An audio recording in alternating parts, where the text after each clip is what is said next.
right, welcome. This is Wrestling with the Future. I'm your host, Psychic Meaty Mangelo, joined as always by the guru who knew. He's the Encyclopedia Britannica of pro wrestling, Jeff the Ref Robinson. Hey, Jeff, how are you, brother? I'm doing good. How are you doing there, Angelo? I am wonderful. I'm terrific. We got a special show tonight, my friend. But before we get into it, let's do a little housekeeping. Been a busy week in wrestling. And I understand some shakeup at the top at WWE. Yep. They fill me in. What's going on? They canned their top two executive presidents. It happened. I want to say it happened last Thursday, Friday last week, and before you knew it, I mean, it was within a matter of, they said 4 hours. Vince lost like $300 million. On his stock alone. He took that big of a hit.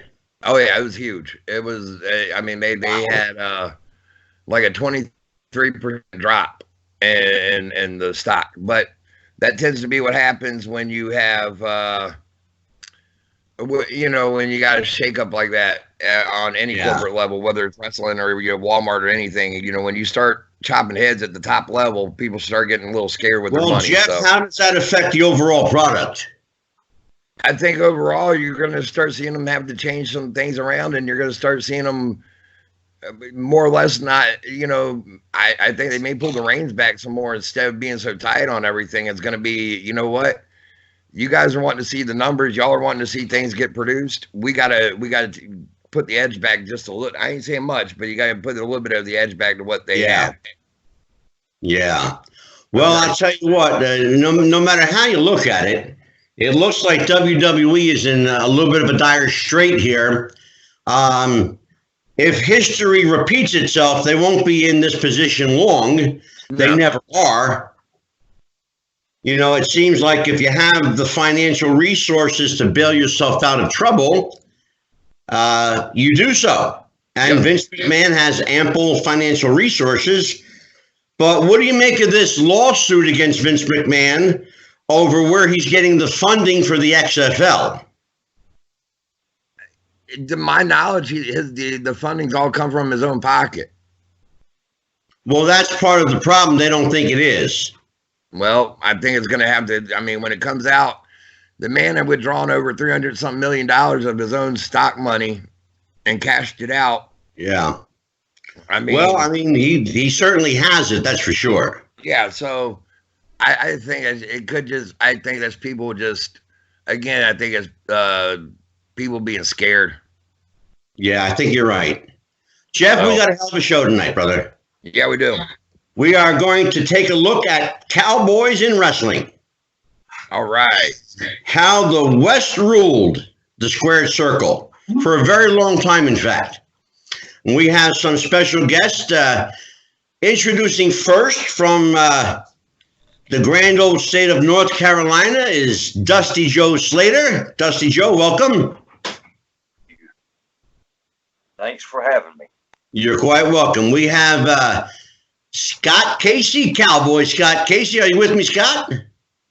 Absolutely. I'm here. All right, brother. And I have Tyrant Eric Dawson. Eric, are you with me? Yes, sir.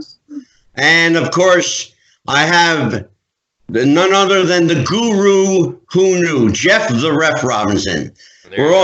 We hoped to have Cowboy Johnny Mantell with us, but Johnny is experiencing quite inclement weather where he is in Texas. And so we have to reschedule maybe Johnny for another time. Sounds like it. Yeah, because I want him to talk about the Hall of Fame, too. Okay. Yeah. So let's get into the Cowboys in wrestling. So Jody, and by the way, Dusty Joe Slater is Jody Lewis, and so I'm just going to call you Dusty. Is that's okay with you? That's fine with me. All right. So you're a veteran of the ring. You go back probably 32 years or so. I believe we kind of narrowed it down to about 32 years. Yes. Okay. And what, you seem like a normal guy. and this is kind of an abnormal business for somebody of your intellect. You seem like you're like almost too smart for wrestling. How the hell did you get involved in this wacky sport? I don't know if I'm too smart for it or not, but you never learn it all. As long as you're in there, you never learn it all. But no, I got interested in it back when IWA was coming around little towns and stuff, and they had Argentino Paulo, Dino Bravo, and they had Mighty Igor, and guys like that. Well, I was, getting ready to get my teens when I started going to the live events, and that just sunk into me. So it went into my head, and it just stayed there until I could get into the business myself. So you got bit by the wrestling bug at a young age, as a lot of us do, and so what was it about your character? It seems like, and I've watched videotape of you and I've seen some of your matches. What is it about you and your style that endears you to the cowboy character? Well, I've always been a fan of the guys from the West, like White Earp and stuff like that, the cowboy thing. And then you go in Kansas into Abilene, and then you had, Wild Bill Hickok in there. But sure. Boy, things to me, I've told my mom I should have been born in the 1800s. But I hear you. But I portrayed a cowboy because if I wear the white hat, well, that's the guy that takes law and order into his hands. And if anybody has never seen Dusty Joe Slater wrestle, you are the quintessential babyface. Correct. You're the guy on the white horse that rides in and saves the day. That's right. And that seems to suit you just well. On the other hand, we have a guy on the show tonight who has spent much of his career the opposite end of that spectrum, and that's Cowboy Scott Casey. Scott. Yes. Talk to me about being a bad guy, cowboy, brother. Well, you got it backwards, because I was a true baby face there in San Antonio for years. Oh, yeah, but you I were... was not the heel. Somebody's got to get your menu straightened out, because I raced quarter horses in San Antonio for, 12, 14 years, and I wrestled down there, wrestled in Florida. Like an old friend of mine, Sputnik Monroe, once told me, he said, "Kid, by the time you finish this profession, you will have been like Coca-Cola." And I said, "What do you mean?" He said, "You will have gone everywhere." And he was right. I went around the world 9 times doing this crazy stuff. Yep. I mean, it was, and I was too pretty to be a heel anyway. I'm going to tell you right now. I mean, you had a short run as a heel, though. When I first went into San Antonio, right, Blanchard was the big baby face, and they exactly wanted to be the heel. Yeah. And for some reason, it didn't get over, and the people like me, and so Joe got telling me back and said, "Look, guys, let's switch this. Scott, you're going to be the baby face. Tully, you be the heel." And he loved it. Okay. He loved me. His attitude. Well, I knew that you worked heel. I knew that for sure. I wasn't sure how far back though, Scott, to be honest with you. Well, these guys are talking about going 30 years. I go back 50 years. Yeah. I started wrestling in 1970. Yeah. And what is it now? 2020. There you go. And it's, guys like Terry Funk, Dick Murdoch, Ted DiBiase. Sure. Bruiser Brody. They all came from West Texas, and we all came from Amarillo. And what is in the water in West Texas that just seems to spew out champion wrestlers? I don't know. I guess, you live there. It's a miserable place to live. For all you folks that are listening from Amarillo, it's flatter than water on a platter. And honest to God, you can stand out there on the prairie, do a 360, never see a tree. So I guess that makes you kind of mean. You don't have any shade. And, no, really, it's just, I don't know whether it's in the water or what, but I mean, all these guys were, like a friend of mine said, they're tougher than goat's breath, and they really were. I mean, when I first started, can you picture this? I was in the ring with Dick Murdoch, Duke Myers, Terry Funk, Dory Funk, and they were taking turns beating the you-know-what out of me. Yeah, I hear you. Finally, they said, well, I guess we're going to have to teach him. He won't quit. Yeah. And that was my attitude my whole life, But, I mean, sure. It's just a lot of tough guys out there, that really had good talent, And I was very blessed to run with them. Now, on the opposite end of the spectrum, we have Tyrant Eric Dawson with us, and Eric is just a young pup. Well, younger. A younger pup, right? Yeah. So let me ask you let me ask you this, Eric. Why are we endeared to the cowboy? What is it about the cowboy that we love? Even if he's a heel, why do we love the heels? Well, for me, I think the cowboy gimmick image always represented, whether it was good or bad, generally it's still the toughest guy in the corral, right? Right. So that always really appealed to me watching as a kid, and it's funny with Scott Casey here. This is great because I love Scott. And I always enjoyed watching him. And when he worked for Vince, I used to say to my dad as a young kid, why don't they put him with Ron Bass and make them a tag team? Exactly. And here's a young kid seeing the potential there to have Scott become a heel. And so I just always saw that either whether you're a good guy or bad guy, the Cowboys are generally the toughest guys on the block or in the corral. And, when I broke in almost 22 years ago, right. It just, the promoter at the time said, we don't have any Cowboys up here. And I said, well, you're talking to the right guy. Exactly. And I said, I've been trying to want to do that because they put me into like a military gimmick. And when I was trained by Glamour Boy Shane, who made most of his name in Puerto Rico, Shane Sewell, right? And Shane only ever trained two guys, myself and Bobby Roode.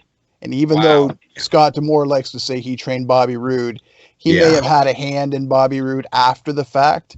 Yeah. But I was there. So I know who trained Bobby Roode because we trained together. Sure. So anyways, they put me in a military gimmick, and working some indie shows. And I wasn't comfortable. It wasn't my thing. Right. And he said, well, with the way you talk, because I am a country boy, a Canadian country boy. Sure. And the best way to get heat up here is to say you're you're an American and you're a bad guy, and to say you're a Texan, especially when you go into Quebec. Well, sure. I mean, it's pretty much a given with a name like Tyrant Eric Dawson. Yeah. Nobody's going to mistake you as a babyface for sure. True. And that's why every time I wrestle in Quebec, they yell at me in French, and I start yelling at them going, I don't understand Spanish. I don't speak Spanish. And they get, that just gets me more heat. So anyways, let me ask you guys a question. Why do we love guys like Blackjack Mulligan and Dick Slater and guys like Blackjack Lanza, Black Bart, Cowboy Billy Shane, and on the other hand, guys like Chief Billy White Wolf, Wahoo McDaniel, Chief Jay Strongbow? Why do we love that? Is there something visceral about that we find our childhood in that, or somebody explain this to me, or all of you, in fact? I'll give you my take really quick, Angelo. Go ahead, Jeff. as a fan, it goes back to the same reason why the Cowboys versus Redskins football game always ignites that rivalry. It's Cowboys versus the Indians. It's always held true. It will always hold true. You read about it in your history books. There you go. What do you think, Jody? Basically, just about what he said. It goes back to Cowboys and Indians. But we take it to the ring, but we give them a different show. Well, you know what? You brought up a good point there. Taking it to the ring is an extension of that Old West rivalry. Now you got two guys facing off, one cowboy, one Indian, especially if the Indian is a baby face like Wahoo, facing a heel like, Blackjack Mulligan in his day, or Blackjack Lanza. You got guys like that, telling the story. And what is the story? I'd like to interject something. Go ahead. Yeah, Scott, jump in. Go ahead. Well, you're talking about Blackjack Mulligan and Lanza and Wahoo and all these guys that instead of wrestling, I call it dancing. I danced with all these guys many, many times. And the thing about it is, you have to really, if you are going to be portrayed as a cowboy or an Indian or a clown, it doesn't matter. You have to have that inside you. It has to come out. Like somebody once said, well, this guy, he has it. Well, what the hell is it? It's just he has it and the people believe in it. Like for me, I was a cowboy. I could shoe horses. I could ride them, rope them, and all this other stuff. And I had 60 acres down in San Antonio that I worked out on. Right. But it was just something that was embedded in me. And and if you want to be the best, you got to beat the best, like Ric Flair said. But you had to be the best at what you did, and that's what these guys did. Like Mulligan. What a giant he was, 6'9". Yeah, sure. 6 foot. But it's just we got over real good with our matches. We had different things going on all the time, but you just have to believe in yourself. You really do, and portray it. The people will get it if you do a good enough job of it. They will believe in you. That's the truth. Sorry to interrupt there, but no, but in your case, being a cowboy was a shoot. Yes, it was. And did that work for you, or did it to some degree work against you, Scott? It worked for me great, because I was down in San Antonio for about almost 10 years, and we used to have a big, kind of like a rodeo. We'd have guys out there racing their horses, chasing grigs, pigs, you name it, and it worked for me because people knew that I'm bow-legged anyway, and I chewed red man chewing tobacco and drank cold beer. Yes, sir. And the people loved it, But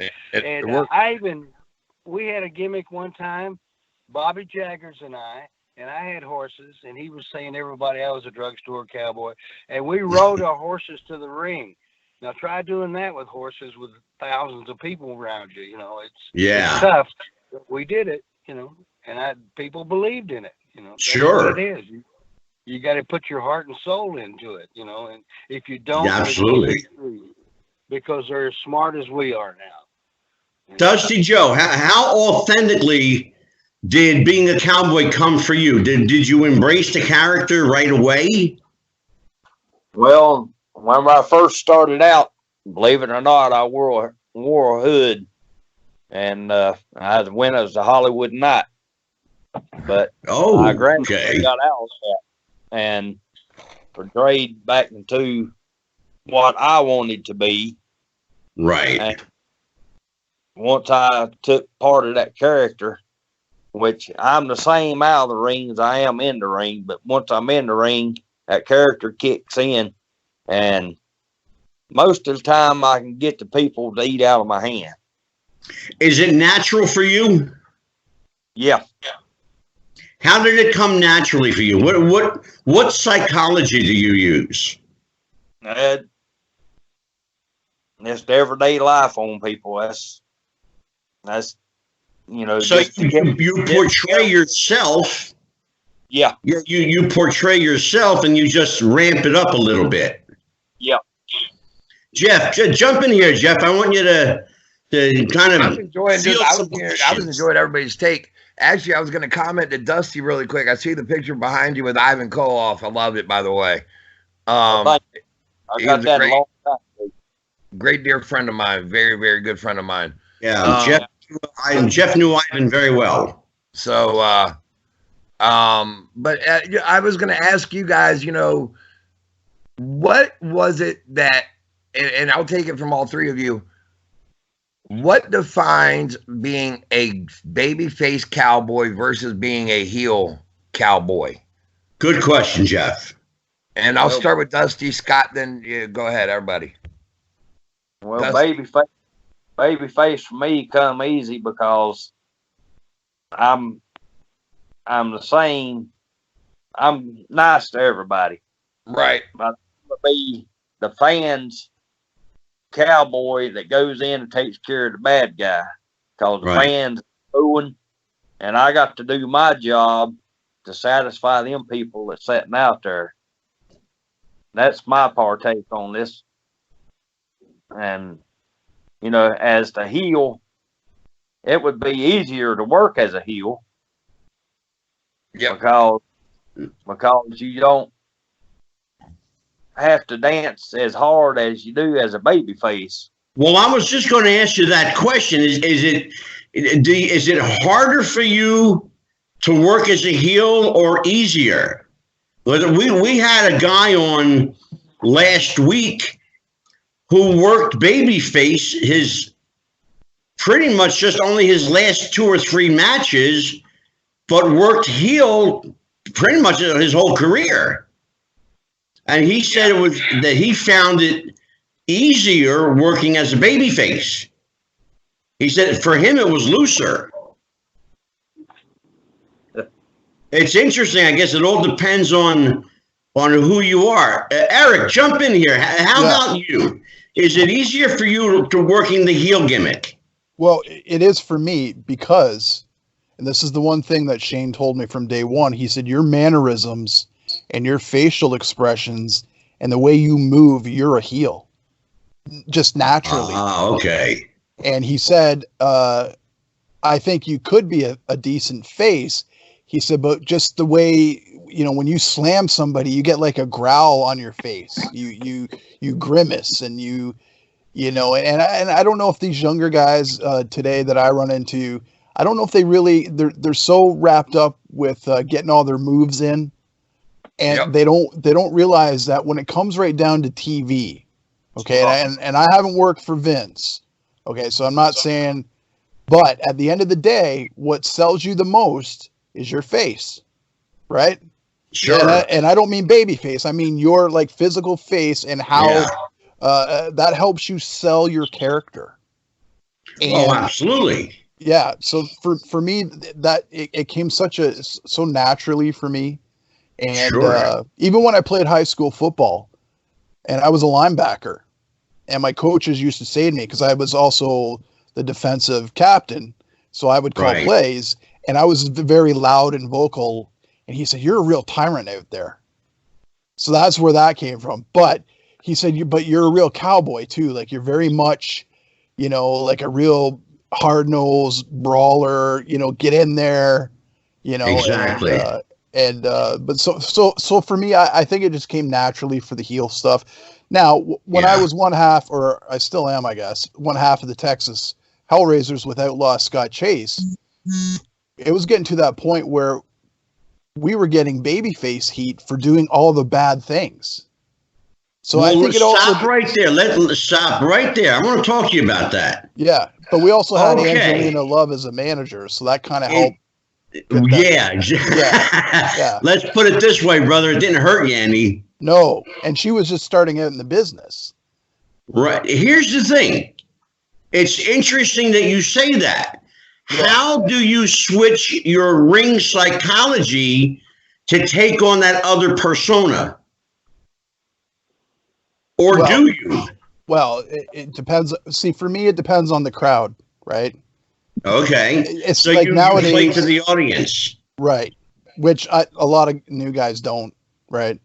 But if you kind of listen or see what the fans are doing, and if you do something bad and they cheer you, normally, they should be booing you. It's like, wow, wait a minute here. Like, they're going to, no matter what we do, they like us for whatever reason. Maybe because we have cool cowboy hats and they like our hats, or as I like to say, my cowboy boots will have the best boots in the biz, right? So, right. But that, I think sometimes the crowd can, like, today's crowd is very smart. Yeah, well, now that's a question. Scott Casey, let me ask you, are we too smart for our own good? Yes. Well, I tell you what, I got in many a fight outside of a bar because they thought that I was a phony person.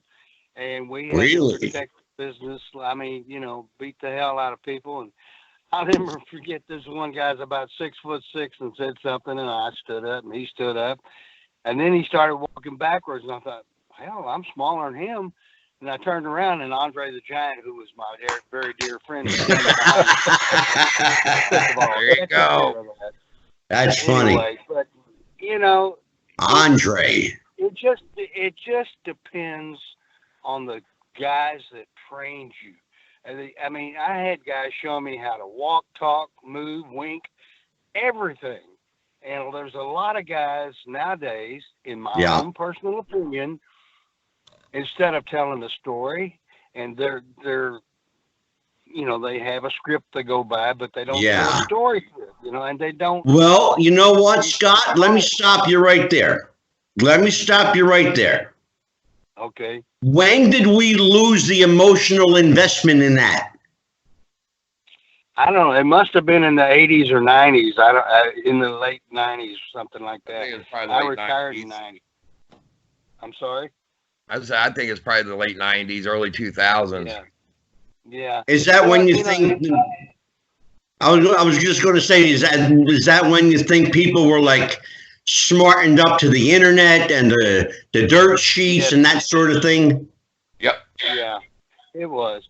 I mean, back when I was doing it, you had to tell a story. You had to, and high spots meant something instead of just jumping up in the air and, whatever. Yeah.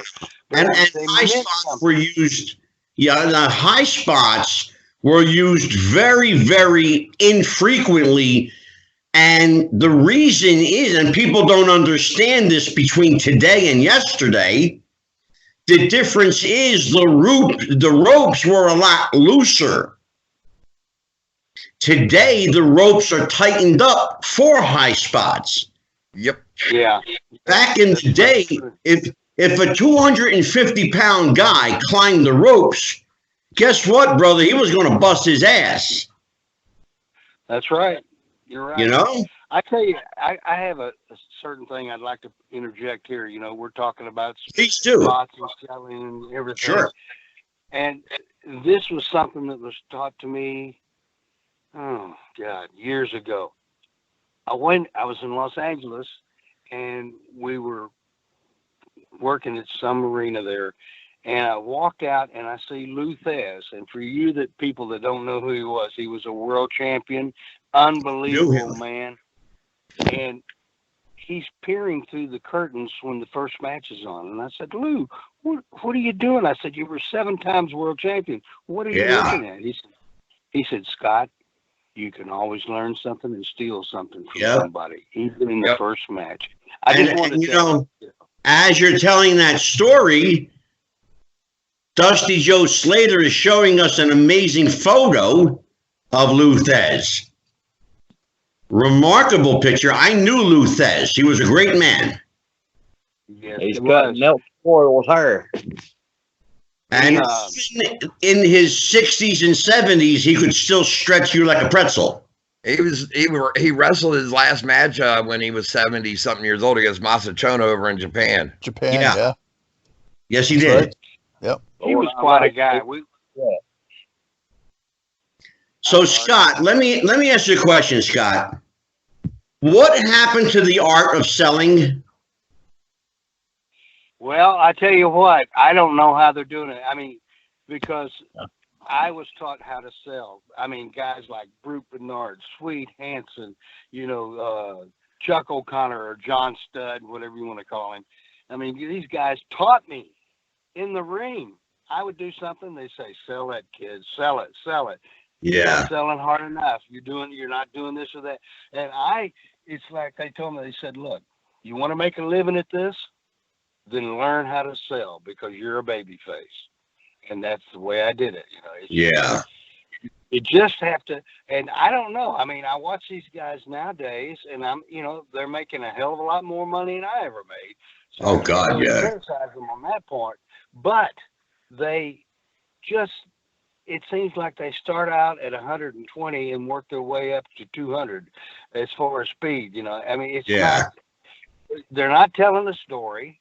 They're not making it where the people appreciate the baby face of the heel. I mean, true. That's my own opinion. So, I mean, I may be way off base or wrong on that, but it's just. No, you know what, Scott? I think you're right on target. Dusty Joe, jump in here. Yeah, today's wrestling, if you want to call it that, it's not believable. The fans know what's going to happen before it ever starts. True. And just like Scott said, we had to tell a storyline back then. And that brought the people into the illusion that everything was real, that we was doing. Right. Jeff the Ref, I got a question for you. Yeah, go ahead. Did we lose the art of believability and suspension of disbelief? And if so, how do we get it back? Can we? I don't know that we can ever get it back other than what I had told you, which was, last week off the air. But the one thing I had said would be for every dirt sheet internet writer out there, from your Dave Meltzer to your Brian Alvarez to your, Bruce Mitchell, any of them, if you got a known website that fans go to, everybody just quit putting your internet, the news info up there every day. Make it to where they got to mail in again. Make it to where you got to have the newsletter mailed to you.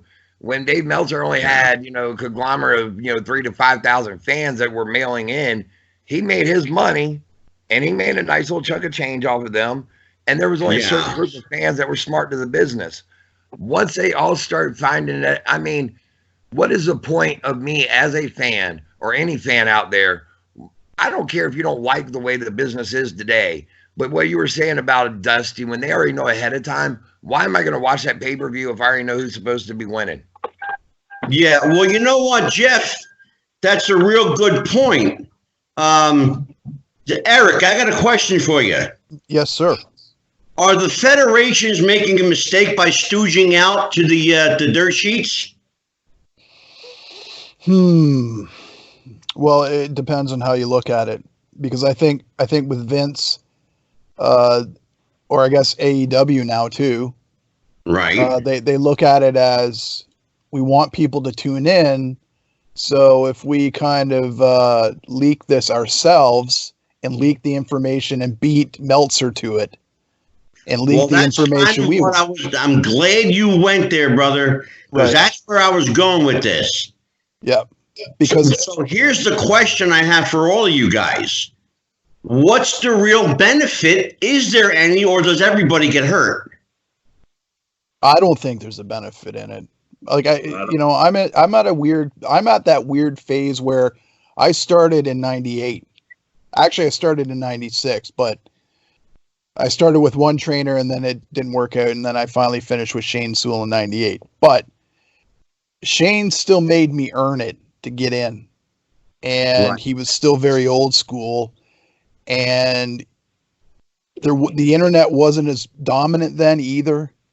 So you really had to work these indie shows and still tell a story because you weren't on TV. You didn't have TV to help. The fans weren't going there already understanding why you're wrestling this guy and what's going on. So you had to tell the story.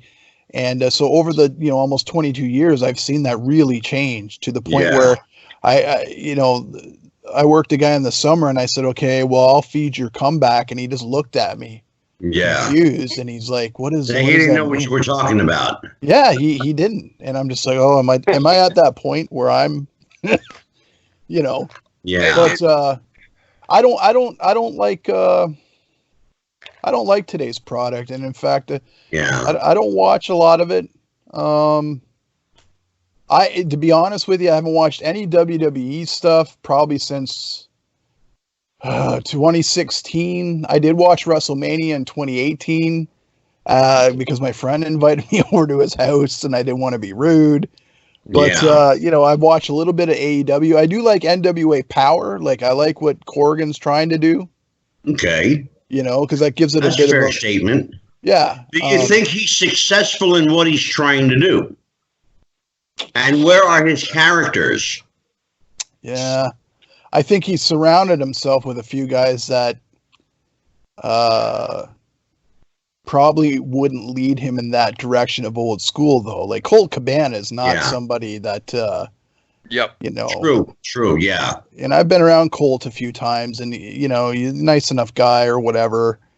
But I don't think he has the respect for the business that I do, or probably what Dusty does, or definitely what's like a legend like Scott Casey does. Yeah, Colt has figured out a way to make money off this business and still be a goofball and treat it like a goofball business. I just don't understand that. Yeah, and well, I found out that like he's part owner in Pro Wrestling Tees, so not only is he making money off of himself and his stuff, he's making money off all these other guys that are getting these t-shirts. And anyways. Jeff the Ref, I got a question for you. Yeah. You're my resident historian here. I'm going to ask you to put that computer brain of yours at work. When did the cowboy wrestler disappear, brother? I think that they're still used sparingly today. Explain.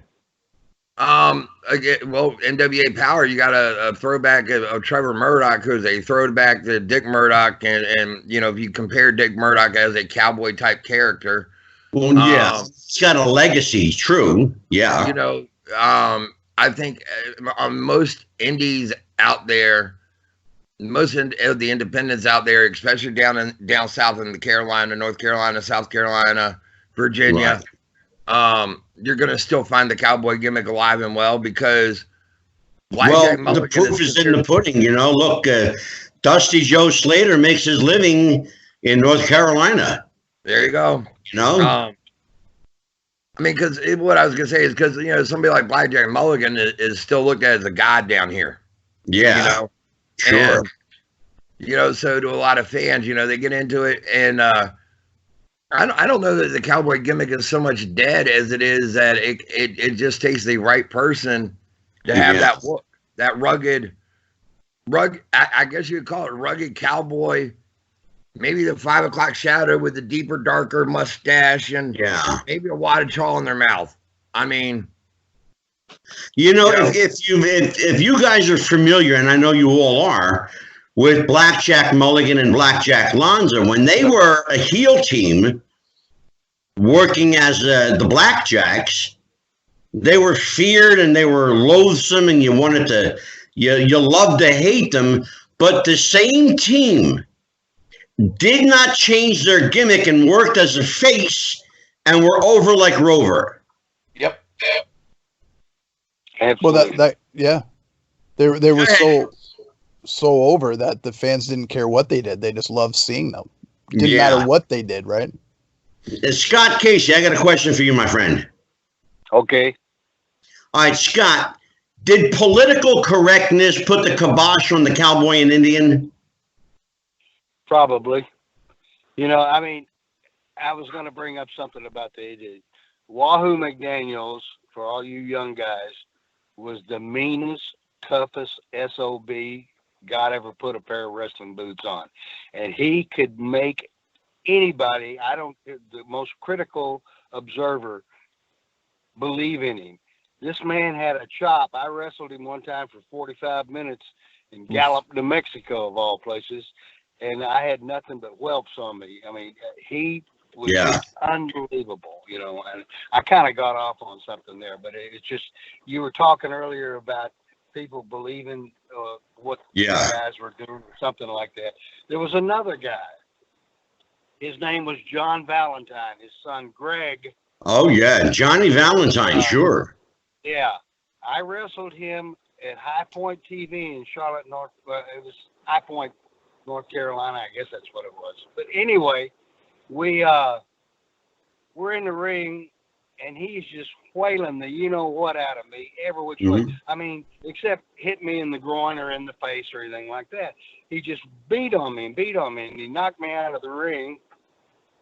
And I'm on the apron, and Angelo Martinelli was the referee, and he's talking to John. And John had long blonde hair. And I sit there and said to I'm on the apron, and I'm saying, by God, I'm 1,500 miles from Texas, but I damn sure am not going to let anybody beat on me without giving them a receipt. I hit this son of I'm trying not to cuss here. I hit this guy so hard, I buckled his knees. And you know what he did? He goes, I love it. He was masochistic. I mean, he loved being hit. I don't know. I heard that you liked it stiff. Like that, but between the two of them, I don't know which one I'd take as being the toughest. Probably Wahoo. But I mean, it's just amazing what this guy can do. Yeah, that's funny because we had Jimmy Valiant on a few weeks ago. Talked about Johnny Valentine and how he loved to lay it in and he loved to work stiff and snug. I hit him with everything I could. I mean, I'd hit him in the stomach, in the back, in the chest, forearms. You know, we try not to hit each other in the face or the groin. Right. But I mean, sure. You have got to be tough to get in with these guys. You really do. Jeff, what was it that Johnny Valentine used to say? He said, "If you may not believe the others, but I can I'll make sure that you believe in me. I'll make you believe what I do is real." Yeah. When people used to, when people used to say to him, well, you're just one of them fake wrestlers. He would say to them what Jeff just said. I can't make you believe that wrestling is real, but I'll make you believe I'm real. Yep.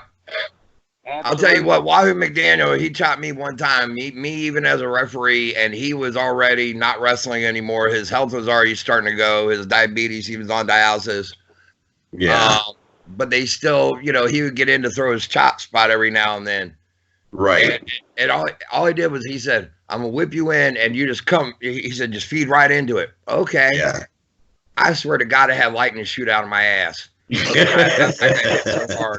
got to say, Wahoo said to me one time, I went out of the ring, came back in, and he started wailing on him. He said, don't worry about the mule, just load the wagon. In other words, keep after it. Yep. Wahoo was a good guy. I liked him a lot. Yeah. Yeah, he was. I mean, I lived with him, and we had a condo there in San Antonio for 2 years, and there's too many X-rated things I can't say about it, but we had a I'm sure. lot of fun. It really was. Dusty Joe Slater. Where did you come up with Dusty Joe Slater? Do what now? I said, where'd you come up with Dusty Joe Slater? Give me the story behind that. Well, I was watching that movie George Strait had it, and he portrayed that character as Dusty on there. And that caught my thing in my head. I was already going by Joe Slater.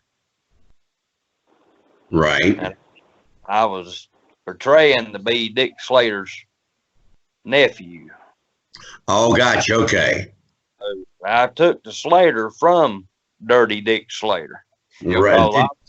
I liked his ethics of wrestling. He could be a baby face 1 second, then he turned be the crookedest heel you ever seen. Yep. Did you know him? Did you know Dirty Dick? I've never met him. Really? I tell you, hey, I worked with the guy, rode with the guy, and I'm telling you, he was one of the toughest men outside of Wahoo I ever met. Do you remember there was a football player who played for the Oakland Raiders, John Matuzak? Oh, sure. 6'9", 300 pounds. I watched Dick Slater knock him out one night with a punch. Yeah. He was belittling our profession. Yep. And Slater caught him with a good right hand, and boom, he went down like a ton of bricks. There is the infamous story that Dark Journey was brought into the business by Dick Slater. He had met her at a ladies' club, we'll say, and or a gentleman's club, and he asked her if she wanted to come on as a valet. She said yes. And the two of them were evidently on the outs. Sting did not know about it. Sting was young and green and a rookie in the business. She called Sting up. She said, "Hey, I need a ride to the show." Sting says, "Sure." He was just being nice, a nice guy. Right. Gives her a ride to the show. Nothing happened. Dick Slater assumes that something did because of Dark Journey and who she was, evidently. Yeah. And her reputation. He proceeded to beat the bricks off of Sting in the locker room and they said, to the point where his makeup was smeared off of his face. His eyes were bruised up. He couldn't even put his makeup on that night. They had to have him cut a promo with sunglasses on. And he got a swirly, like he flushed his head down the toilet like 5 times. Unbelievable. Yeah, that's crazy. I've actually heard that story, so I know there's some validity to it. You gotta kind of believe it.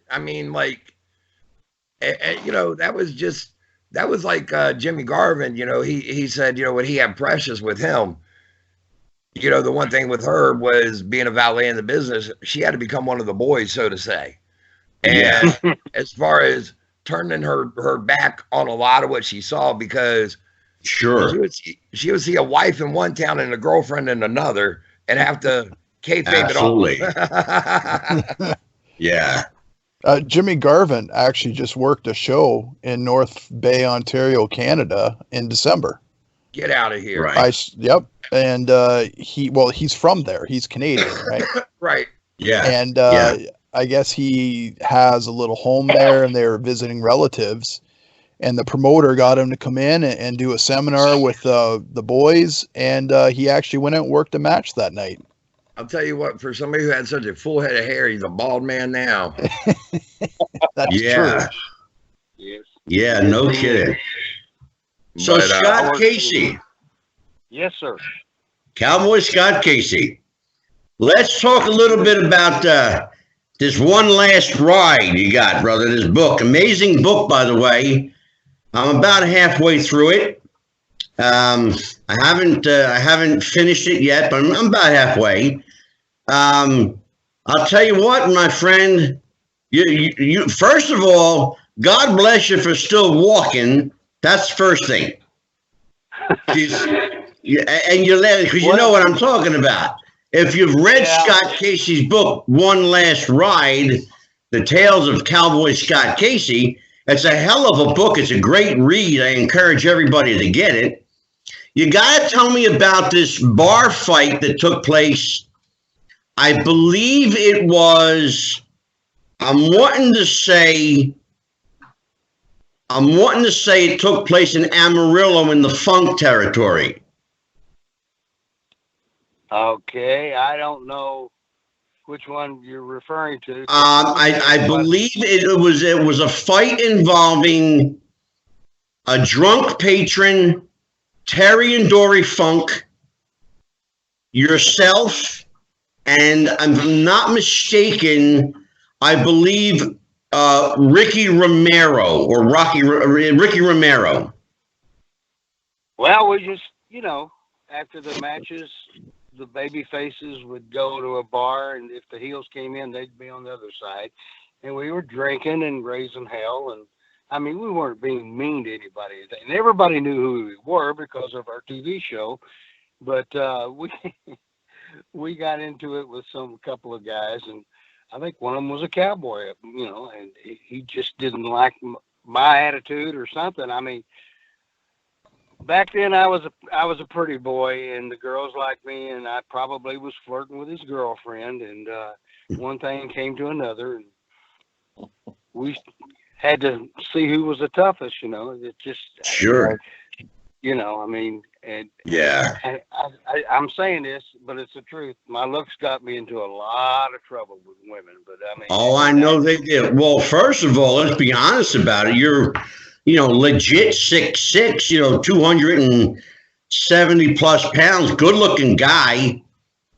You had a hell of a mustache, brother. That mustache got you laid a lot. I tell you, it amazed me how hard I had to work out. I told people, I said, I wrestled for 20 plus years, 6 days a week, whether I was blind, crippled, or crazy. I would be in the gym working out, and people said, why? I said, because I have a lot of pride in myself, and my ego wouldn't let me get in that ring looking like a slob.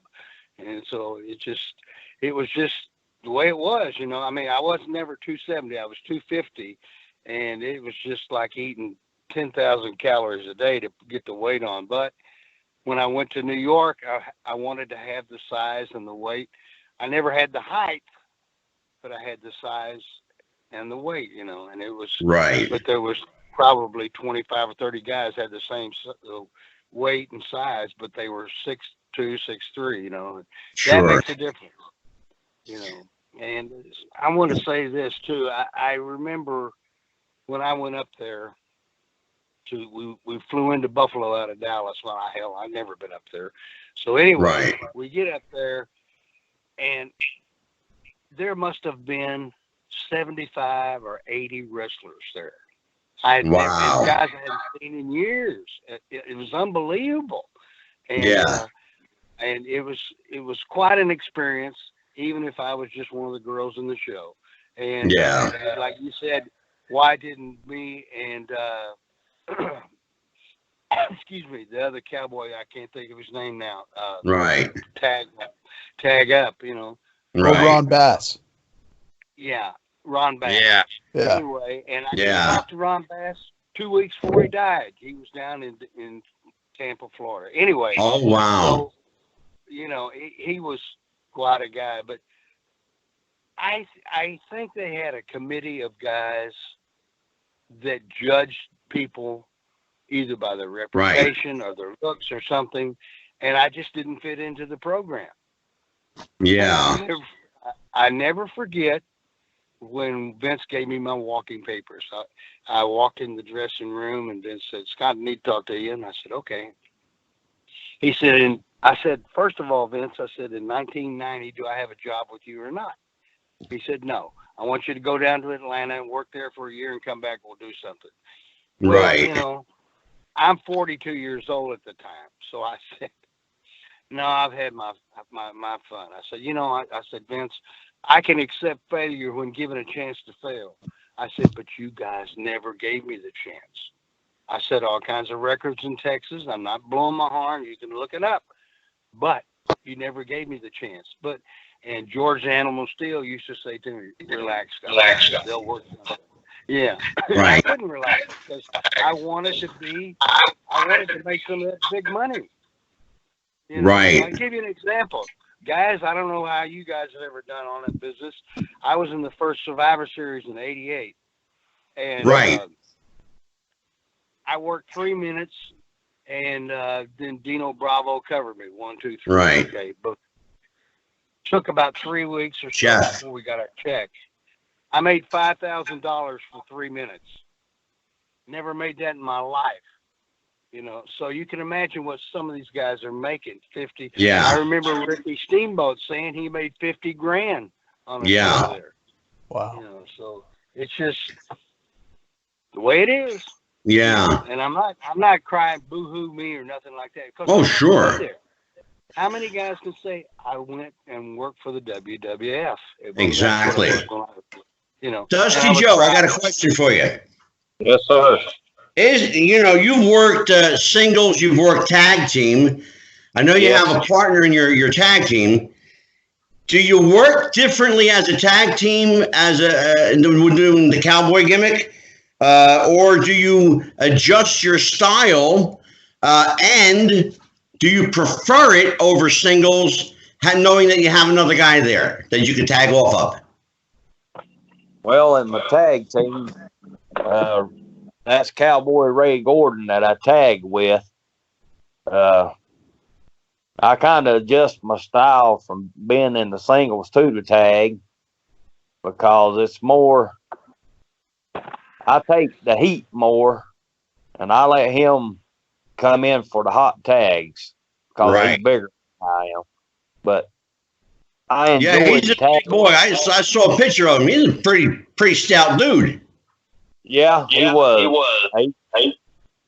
And not good health anymore. Okay. Is there a lot of competition among the cowboy wrestlers in your indie circuit? There's some, yeah. How do you handle that, whether good, bad, or indifferent? I just go out there and do what I do, and if they can't follow me up, well, that's their fault. Right. Eric, are you with me, brother? Yes, sir. Okay, let's talk about singles versus tags. I know you've worked some tag, and but largely you work singles.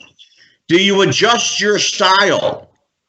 And if so, what do you do? How do you implement a style change if you're working tag? Well, I try to implement more, like include my partner and do more like double team moves and more very dirty heelish moves as a team. Okay. And, I actually prefer tag, and, and Outlaw Scott Chase and I have been tagging for 20 years this summer, it'll be 20 years. So, it's to that point where we don't even really have to talk about it. We just kind of read each other's mind, and we know where we're going, but you do have to. It is a big adjustment because then when I switch gears and I do singles, I kind of have to rely on making sure that I'm doing all the right things, and I'm not getting burnt by the ref either. Something important, Eric. Yeah. Whether you know it or not, you prompted a question from me. Yes. When you're working with various guys, and you connect, you click with a certain guy. Yeah. Do you know it right away? And what's the telltale sign? What do you look for that you know that, hey, there's something here? Well, I'll tell you the story about how Scott and I met. Scott Chase. We're doing an indie show in a small town near Hamilton, Ontario, Canada, and I think it was called Jarvis, Ontario. Okay. And I had been looking for a tag team partner because there wasn't enough like legitimate teams that would like tag regularly and had some sort of a gimmick and a look. And I had talked to Eric Young about it, but he wanted to do his own thing. And Sure.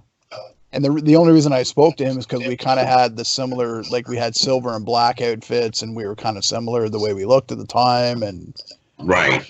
But so anyways, I go in and I do the show, and they said, oh, we want you to, it was going to be a 6-man or 4-man Survivor Series type main event. We had Brutus Beefcake on the show, and he was going to be on our team. And we're gonna put you with this guy here. He wrestles as Pretty Boy Pat, and I thought, Pretty Boy Pat, well, that's kind of lame, But then just talking to him, he was new into the business, and when we got in the ring, it just clicked. Wow. We grew up liking the same guys. I'm a big Barry Windham fan, and he's a big Barry Windham, Arn Anderson fan, and so our styles and the guys that we liked are very similar. Therefore, we knew, how we were thinking as far as where we're going, and it clicked. And 20 years later, we're still tagging as much as we can. Well, see, you are the young pup in the crew. See that? What's that? Yeah, I am. I'm in my mid 40s. I'm 45. Yeah. Dusty Joe, I got a question for you. Yes, sir. when you started watching wrestling, who was your go-to guy? Who's the one guy you had to watch when he was on TV? I had so many favorites. It's just hard to tell. But y'all was talking about Wahoo earlier. Wahoo stuck in my mind a whole lot too. And I finally got to meet him and know him. And he was a friend. He was a good guy outside the business. But you didn't want to piss him off in the business. Right. Sure. Scott Casey, who was your go-to guy? Wahoo.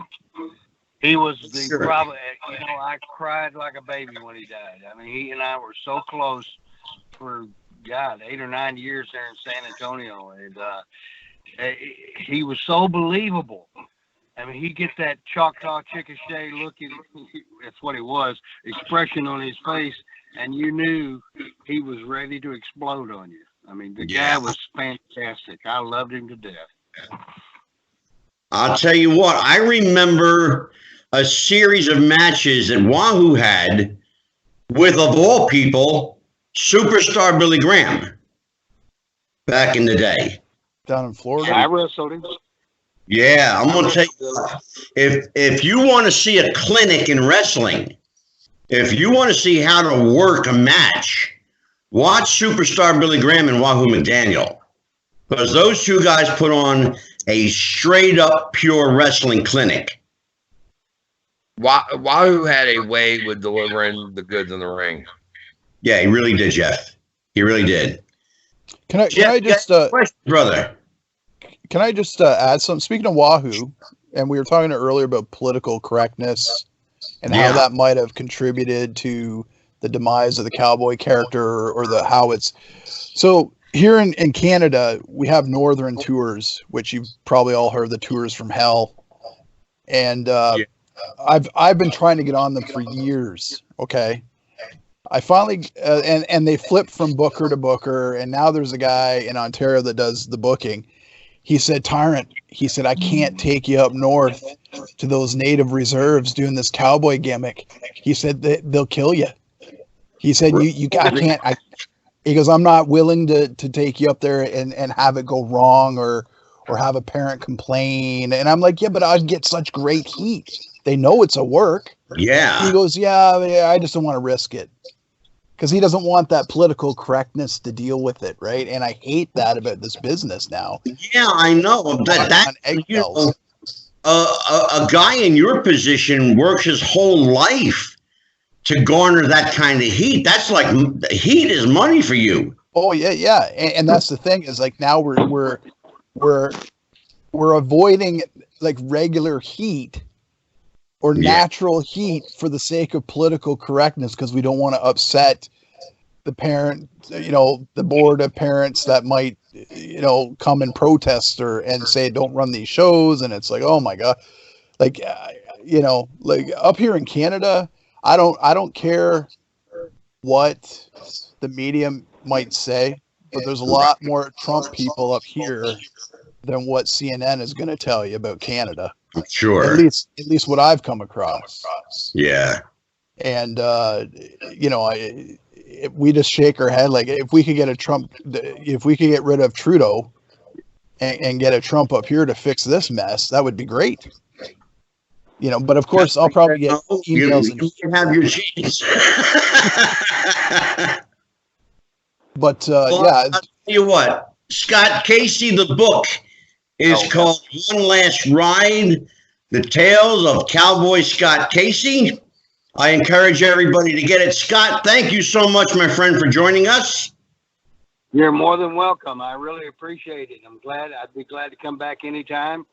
And meanwhile, I'm going to be doing meet and greets and trying to sell that book. I tell you, I've got 240 pages in it. It's a lot of fun and laughter. And, I didn't throw anybody under the bus. I did, and I could have with some of the guys that were running around on their wives and stuff, but I never did that. So I just told some terrifically funny stories. It's a great book. I encourage everybody to get it. And you know, Scott, that we're doing our part to promote your book. It's up on the website. Tyrant Eric Dawson, thank you, my friend, my young friend. Well, thank you for having me. And I must say, I promoted Scott Casey's book on my Facebook about a month ago, and I got a lot of people that were like liking it, going, "Oh my God, he wrote a book!" And I put up the link for them to order it and buy it. I'm a fan of Scott Casey, and it's a great book, really. It's nice to get a chance to chat with him a little bit. And Dusty Joe Slater, Jody.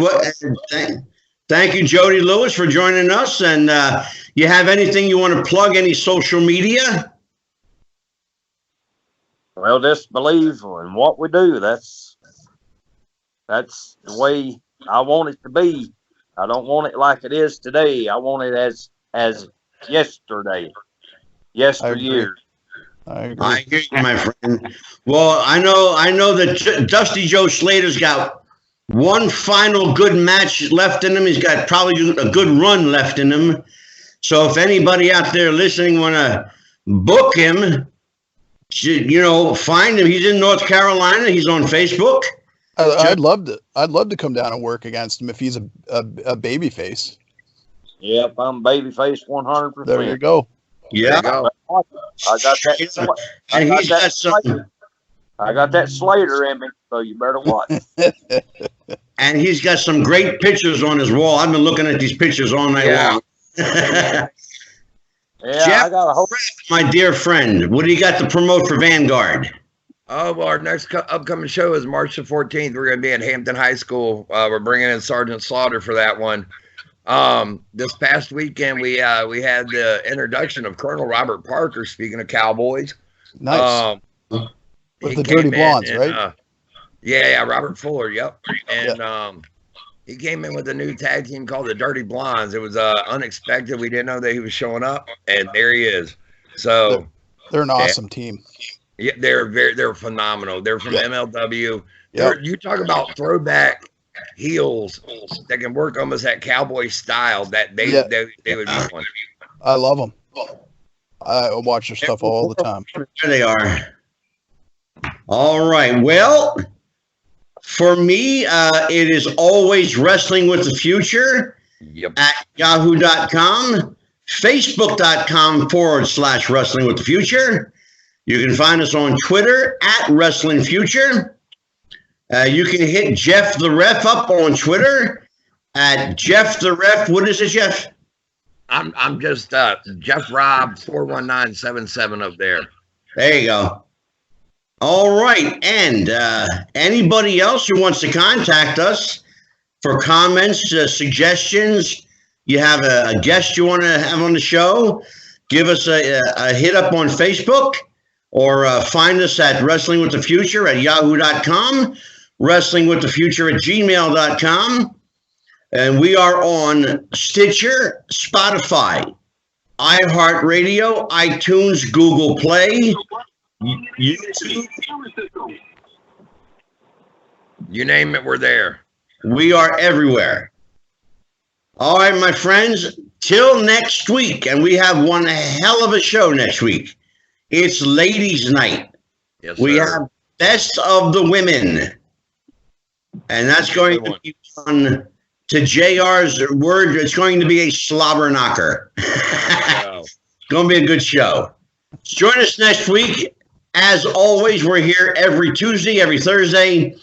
Wrestling with the Future. We're signing off. Happy wrestling, everybody. Good night. Bye, everyone. And goodbye.